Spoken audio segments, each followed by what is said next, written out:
श्रीमद् वाल्मीकि रामायण बालकांड 70वां सर्ग। जय सिया राम। राजा जनक का अपने भाई कुशध्वज को सांकाश्या नगरी से बुलवाना।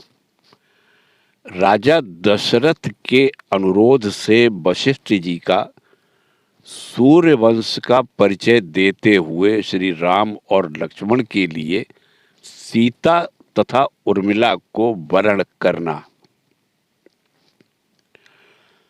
तदंतर जब सवेरा हुआ और राजा जनक महर्षियों के सहयोग से अपना यज्ञ कार्य संपन्न कर चुके, तब वे वाक्य मर्मज्ञ नरेश अपने पुरोहित शतानंद जी से इस प्रकार बोले। ब्राह्मण, मेरे महातेजस्वी और पराक्रमी भाई कुशध्वज जो अत्यंत धर्मात्मा है, इस समय इक्षुमती नदी का जल पीते हुए उसके किनारे बसी हुई कल्याणमयी सांकाश्या नगरी में निवास करते हैं। उसके चारों ओर के परकोटों की रक्षा के लिए शत्रुओं के निवारण में समर्थ बड़े बड़े यंत्र लगाए गए हैं। वह पुरी पुष्पक विमान के समान विस्तृत तथा पूर्ण से उपलब्ध होने वाले स्वर्गलोक के सदृश सुंदर है। वहां रहने वाले अपने भाई को इस शुभ अवसर पर मैं यहाँ उपस्थित देखना चाहता हूँ, क्योंकि मेरी दृष्टि में वे मेरे इस यज्ञ के संरक्षक हैं। महातेजस्वी कुशध्वज भी मेरे साथ श्री सीता राम के विवाह संबंधी इस मंगल समारोह का सुख उठावेंगे। राजा के इस प्रकार कहने पर शतानंद जी के समीप कुछ धीर स्वभाव के पुरुष आए और राजा जनक ने उन्हें पूर्वोक्त आदेश सुनाया। राजा की आज्ञा से वे श्रेष्ठ दूत तेज चलने वाले घोड़ों पर सवार हो पुरुष सिंह कुशध्वज को बुला लाने के लिए चल दिए, मानो इंद्र की आज्ञा से उनके दूत भगवान विष्णु को बुलाने जा रहे हों। सांकाश्या में पहुंचकर उन्होंने कुशध्वज से भेंट की और मिथिला का यथार्थ समाचार एवं जनक का अभिप्राय भी निवेदन किया। उन महावेगशाली श्रेष्ठ दूतों के मुख से मिथिला का सारा वृतांत सुनकर राजा कुशध्वज महाराज जनक की आज्ञा के अनुसार मिथिला में आए। वहां उन्होंने धर्मवत्सल महात्मा जनक का दर्शन किया।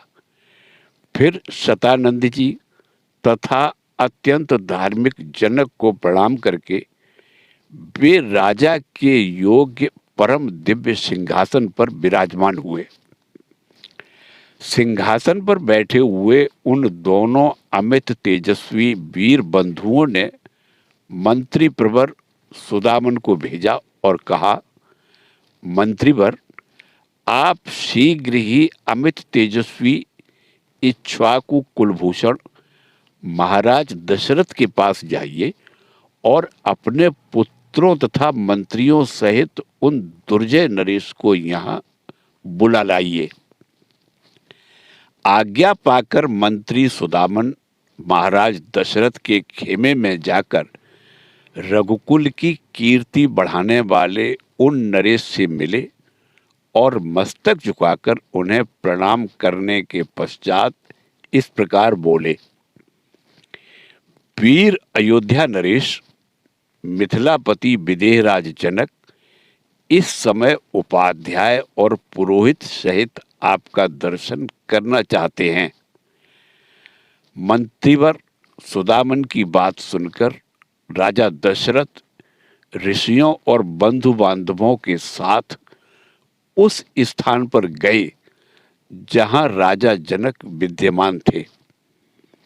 मंत्री, उपाध्याय और भाई बंधुओं सहित राजा दशरथ, जो बोलने की कला जानने वाले विद्वानों में श्रेष्ठ थे, विदेह राज जनक से इस प्रकार बोले। महाराज, आपको तो विदित ही होगा कि इक्ष्वाकु कुल के देवता ये महर्षि वशिष्ठ जी हैं।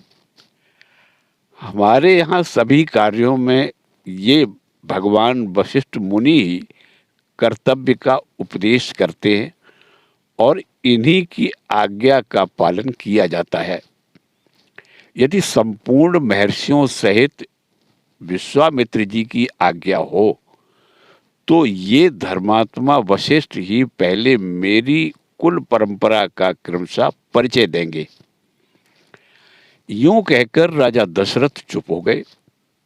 तब वाक्य वेत्ता भगवान वशिष्ठ मुनि पुरोहित सहित विदेह राज से इस प्रकार बोले। ब्रह्मा जी की उत्पत्ति का कारण अव्यक्त है। ये स्वयंभू हैं, नित्य, शाश्वत और अविनाशी है। उनसे मरीचि की उत्पत्ति हुई। मरीचि के पुत्र कश्यप हैं। कश्यप से वेवट स्वान का और वेवट स्वान से वैवस्त मनु का जन्म हुआ। मनु पहले प्रजापति थे। इनसे इक्ष्वाकु नामक पुत्र हुआ। इन इक्ष्वाकु को ही आप अयोध्या के प्रथम राजा समझे। इक्ष्वाकु के पुत्र का नाम कुक्षी था। वे बड़े तेजस्वी थे। कुक्षी से विकुक्षी नामक कांतिमान पुत्र का जन्म हुआ। विकुक्षी के पुत्र महातेजस्वी और प्रतापी बाण हुए। बाण के पुत्र का नाम अनरण्य था। वे भी बड़े तेजस्वी और प्रतापी थे। अनरण्य से पृथु और पृथु से त्रिशंकु का जन्म हुआ। त्रिशंकु के पुत्र महायशस्वी धुंधुमार थे। धुंधुमार से महातेजस्वी महारथी युवनाश्व का जन्म हुआ। युवनाश्व के पुत्र मानधाता हुए, जो समस्त भूमंडल के स्वामी थे। मानधाता से सुसंधि नामक कांतिमान पुत्र का जन्म हुआ। सुसंधि के भी दो पुत्र हुए, ध्रुव संधि और प्रसेनजित। ध्रुव संधि से भरत नामक यशस्वी पुत्र का जन्म हुआ। भरत से महातेजस्वी असित की उत्पत्ति हुई। राजा असित के साथ हेहई, तालजंग और शशबिंदु, इन तीन राजवंशों के लोग शत्रुता रखने लगे थे। युद्ध में इन तीनों शत्रुओं का सामना करते हुए राजा असित प्रवासी हो गए। वे अपनी दो रानियों के साथ हिमालय पर आकर रहने लगे। राजा असित के पास बहुत बड़ी सेना शेष रह गई थी। वे हिमालय पर ही मृत्यु को प्राप्त हो गए। उस समय उनकी दोनों रानियां गर्भवती थी, ऐसा सुना गया है। उनमें से एक रानी ने अपनी सौतन का गर्भ नष्ट करने के लिए उसे विषयुक्त भोजन दे दिया। उस समय उस रमणीय एवं श्रेष्ठ पर्वत पर भृगुकुल में उत्पन्न हुए महामुनि च्यवन तपस्या में लगे हुए थे। हिमालय पर ही उनका आश्रम था। उन दोनों रानियों में से एक, जिसे जहर दिया गया था, कालिंदी नाम से प्रसिद्ध थी। विकसित कमल दल के समान नेत्रों वाली महाभागा कालिंदी एक उत्तम पुत्र पाने की इच्छा रखती थी। उसने देवतुल्य तेजस्वी भृगुनंदन च्यवन के पास जाकर उन्हें प्रणाम किया। उस समय ब्रह्मर्षि च्यवन ने पुत्र की अभिलाषा रखने वाली कालिंदी से पुत्र जन्म के विषय में कहा, महाभागे, तुम्हारे उदर में एक महान बलवान, महातेजस्वी और महापराक्रमी उत्तम पुत्र है। वह कांतिमान बालक थोड़े ही दिनों में जहर के साथ उत्पन्न होगा। अतः कमल लोचने, तुम पुत्र के लिए चिंता न करो। वह विधवा राजकुमारी कालिंदी बड़ी पतिव्रता थी। महर्षि च्यवन को नमस्कार करके वह देवी अपने आश्रम पर लौट आई। फिर समय आने पर उसने एक पुत्र को जन्म दिया। उसकी सौत ने उसके गर्भ को नष्ट कर देने के लिए जो विष दिया था, उसके साथ ही उत्पन्न होने के कारण वह राजकुमार सगर नाम से विख्यात हुए। सगर के पुत्र असमंज और असमंज के पुत्र अंशुमान हुए। अंशुमान के पुत्र दिलीप और दिलीप के पुत्र भगीरथ हुए। भगीरथ से ककुत्स्थ और ककुत्स से रघु का जन्म हुआ। रघु के तेजस्वी पुत्र प्रवृद्ध हुए, जो साप से राक्षस हो गए थे। वे ही कल्याणपाद नाम से भी प्रसिद्ध हुए थे। उनसे संखड़ नामक पुत्र जन्म हुआ। संखड़ के पुत्र सुदर्शन और सुदर्शन के अग्निवर्ण हुए। अग्निवर्ण के शीघ्रम और शीघ्रक के पुत्र मरु थे। मरु से प्रसुसुक और प्रसुश्रुक से अम्बरीश की उत्पत्ति हुई। अम्बरीश के पुत्र राजा नहुस हुए। नहुस के ययाति और ययाति के पुत्र नाभाग थे। नाभाग के अज हुए। अज से दशरथ का जन्म हुआ।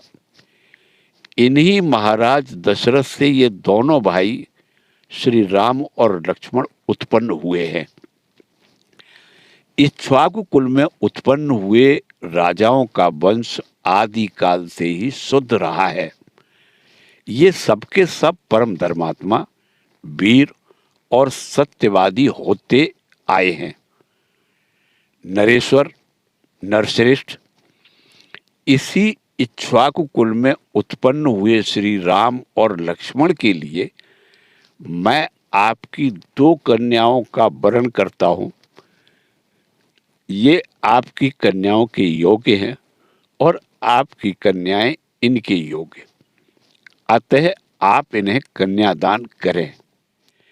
महर्षि वशिष्ठ जब इस प्रकार इक्ष्वाकु वंश का परिचय दे चुके, तब राजा जनक ने हाथ जोड़कर उनसे कहा, मुनिश्रेष्ठ, आपका भला हो।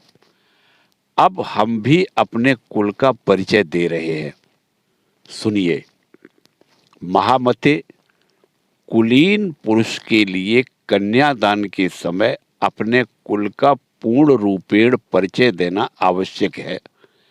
अतः आप सुनने की कृपा करें। प्राचीन काल में निमि नामक एक परम धर्मात्मा राजा हुए हैं, जो संपूर्ण धैर्यशाली महापुरुषों में श्रेष्ठ तथा अपने पराक्रम से तीनों लोकों में विख्यात थे। उनके मिथि नामक एक पुत्र हुआ। मिथि के पुत्र का नाम जनक हुआ। ये ही हमारे कुल में पहले जनक हुए हैं। इन्हीं के नाम पर हमारे वंश का प्रत्येक राजा जनक कहलाता है। जनक से उदावसु का जन्म हुआ। उदावसु से धर्मात्मा नंदीवर्धन उत्पन्न हुए। नंदीवर्धन के सूरवीर पुत्र का नाम सुकेतु हुआ। सुकेतु के भी देवरात नामक पुत्र हुआ। देवरात महान बलवान और धर्मात्मा थे। राजर्षि देवरात के बृहद्रथ नाम से प्रसिद्ध एक पुत्र था। बृहद्रथ के पुत्र महावीर हुए, जो शूर और प्रतापी थे। महावीर के सुधृति हुए, जो धैर्यवान और सत्य पराक्रमी थे। सुधृति के भी महात्मा धृष्टकेतु हुए, जो परम धार्मिक थे। राजर्षि धृष्टकेतु का पुत्र हर्यश्व नाम से विख्यात हुआ। हर्यश्व के पुत्र मरु, मरु के पुत्र प्रतींधक तथा प्रतींधक के पुत्र धर्मात्मा राजा कीर्तिरथ हुए। कीर्तिरथ के पुत्र देवमीड़ नाम से विख्यात हुए। देवमीड़ के विबुध और विबुध के पुत्र महीध्रक हुए। महीध्रक के पुत्र महाबली राजा कीर्तिरात हुए। राजर्षि कीर्तिरात के महारोमा नामक पुत्र उत्पन्न हुआ। महारोमा से धर्मात्मा स्वर्ण रोमा का जन्म हुआ। राजर्षि स्वर्ण रोमा से ह्रस्व रोमा उत्पन्न हुए। धर्मज्ञ महात्मा राजा ह्रस्व रोमा के 2 पुत्र उत्पन्न हुए, जिनमें ज्येष्ठ तो मैं ही हूं और कनिष्ठ मेरा भाई वीर कुशध्वज है। मेरे पिता मुझ ज्येष्ठ पुत्र को राज्य पर अभिषिक्त करके कुशध्वज का सारा भार मुझे सौंपकर वन में चले गए। वृद्ध पिता के स्वर्गवासी हो जाने पर अपने देवतुल्य भाई कुशध्वज को स्नेह दृष्टि से देखता हुआ मैं इस राज्य का भार धर्म के अनुसार वहन करने लगा। कुछ काल के अनंतर पराक्रमी राजा सुधन्वा ने सांकास्य नगर से आकर मिथिला को चारों ओर से घेर लिया। उसने मेरे पास दूत भेजकर कहलाया कि तुम शिवजी के परम उत्तम धनुष तथा अपनी कमल नयनी कन्या सीता को मेरे हवाले कर दो। महर्षि, मैंने उसकी मांग पूरी नहीं की, इसलिए मेरे साथ उसका युद्ध हुआ। उस संग्राम में सम्मुख युद्ध करता हुआ राजा सुधन्वा मेरे हाथ से मारा गया। मुनिश्रेष्ठ, राजा सुधन्वा का वध करके मैंने सांकास्य नगर के राज्य पर अपने सूरवीर भ्राता कुशध्वज को अभिषिक्त कर दिया। महामुने, ये मेरे छोटे भाई कुशध्वज हैं और मैं इनका बड़ा भाई हूं। मुनिवर, मैं बड़ी प्रसन्नता के साथ आपको 2 बहुएं प्रदान करता हूं। आपका भला हो। मैं सीता को राम के लिए और उर्मिला को लक्ष्मण के लिए समर्पित करता हूं। पराक्रम ही जिसको पाने का शुल्क था, उस देव कन्या के समान सुंदरी अपनी प्रथम पुत्री सीता को श्री राम के लिए तथा दूसरी पुत्री उर्मिला को लक्ष्मण के लिए दे रहा हूं। मैं इस बात को 3 बार दोहराता हूं, इसमें संशय नहीं है। मुनि प्रवर, मैं परम प्रसन्न होकर आपको 2 बहुएं दे रहा हूं। वशिष्ठ जी से ऐसा कहकर राजा जनक ने महाराज दशरथ से कहा, राजन, अब आप श्री राम और लक्ष्मण के मंगल के लिए इनसे गोदान करवाइए। आपका कल्याण हो। नांदी मुख श्राद्ध का कार्य भी संपन्न कीजिए। इसके बाद विवाह का कार्य आरंभ कीजिएगा। महाबाहो, प्रभो, आज मघा नक्षत्र है। राजन, आज के तीसरे दिन उत्तरा फाल्गुनी नक्षत्र में वैवाहिक कार्य कीजिएगा। आज श्री राम और लक्ष्मण के अभ्युदय के लिए गौ, भूमि, तिल और स्वर्ण आदि का दान कराना चाहिए, क्योंकि वह भविष्य में सुख देने वाला होता है। इस प्रकार श्री वाल्मीकि निर्मित आर्ष रामायण आदि काव्य के बालकांड में 71वां सर्ग पूरा हुआ। जय सिया राम।